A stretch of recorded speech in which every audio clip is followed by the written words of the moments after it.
Topic दिया हुआ है हमारे पास फर्टिलाइजेशन, ठीक। तो what is fertilisation? After the pollen grain fall into the stigma, उसको पॉलिनेशन कहते हैं, मतलब आफ्टर द पॉलिनेशन भी कह सकते थे। पॉलन ग्रेन स्टिग्मा तक पहुंच जाए, पॉलिनेशन होता है वो। तो after the pollen grain falls into the stigma, stigma में जैसे ही वो फॉल करता है, द नेक्स्ट स्टेप, अगला स्टेप क्या होता है? Is to fertilisation. उसको हम क्या कहते हैं? फर्टिलाइजेशन कहते हैं। क्या होता है fertilisation? Fertilisation occurs when the male gamete present in pollen grain join the female gamete present in the ovule. जो मेल गैमेट प्रेजेंट है तो फीमेल गैमेट के साथ जाके फ्यूज हो जाए, जो कि ओव्यूल में प्रेजेंट है, ठीक। इस प्रोसेस को हम फर्टिलाइजेशन कहते हैं। The fusion of male gamete and female gamete, ठीक है, which is present in the ovule, ठीक। चलो दिया क्या हुआ अगला? Formation of fruit and seed. Fruit या सीड कैसे बनता है? क्लियर हो गया? फ्रूट या सीड का फॉर्मेशन कैसे होता है? तो पहला, seed and fruits are the form by the fertilisation. जो सीड और जो फ्रूट होता है वो फर्टिलाइजेशन से ही बनता है, ठीक। The angiosperm two structure are form as a result of double fertilization. क्योंकि डबल फर्टिलाइजेशन है इसलिए दो स्ट्रक्चर बनते हैं। अ डाइप्लॉइड जाइगोट, एक जाइगोट होता है जो डाइप्लॉइड होता है, ठीक है, और एक होता है ट्राइप्लॉइड, ठीक है। जो ट्राइप्लॉइड वाला होता है उसको बोलते हैं एंडोस्पर्म, ठीक। चलो, the zygote develop into an embryo, वो एक एम्ब्रियो में जाके बनता है। एम्ब्रियो मतलब भ्रूण।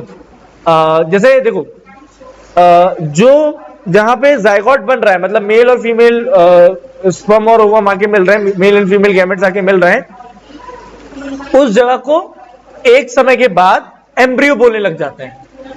भ्रूण मतलब एक ऐसी जगह जहां पे फर्टिलाइजेशन होके डेवलपमेंट हो रहा है।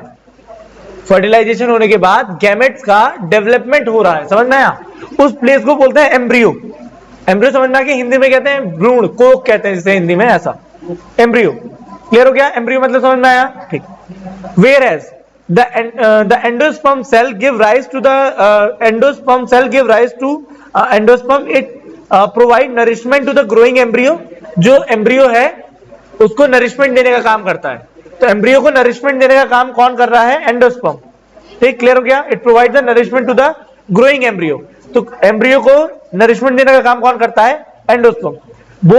Both fruit and seeds are important for the important part of angiosperm. Angiosperm के दोनों ही क्या है? एक इंपॉर्टेंट पार्ट है। सबसे पहले पढ़ा फ्लावर के बारे में। फ्लावर के बारे में क्या क्या था कल पूरा डिस्कस कर लिया है, लास्ट लेक्चर में हो गया ये, ठीक है। फ्लावर में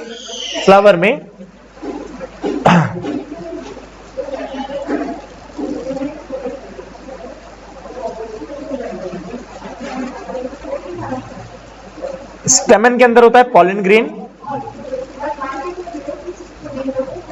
pollen grain male sex hormone है,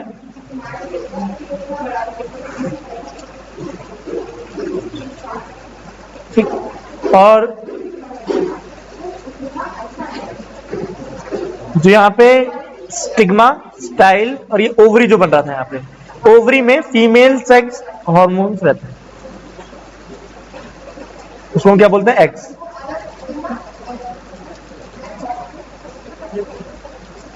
ठीक है।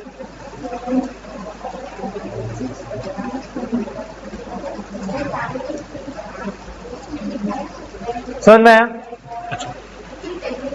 पॉलन ग्रेन का स्टिग्मा तक ट्रांसफर हो जाना, पॉलन ग्रेन का स्टिग्मा तक ट्रांसफर हो जाना, ठीक, पॉलिनेशन कहलाता है। समझ में आया? ये पॉलिनेशन है। इस पॉलन ग्रेन का ओवरी तक पहुंच जाना,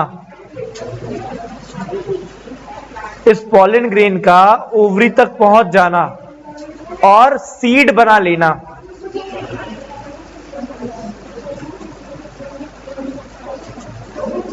ठीक, उसको हम बोलते हैं फर्टिलाइजेशन।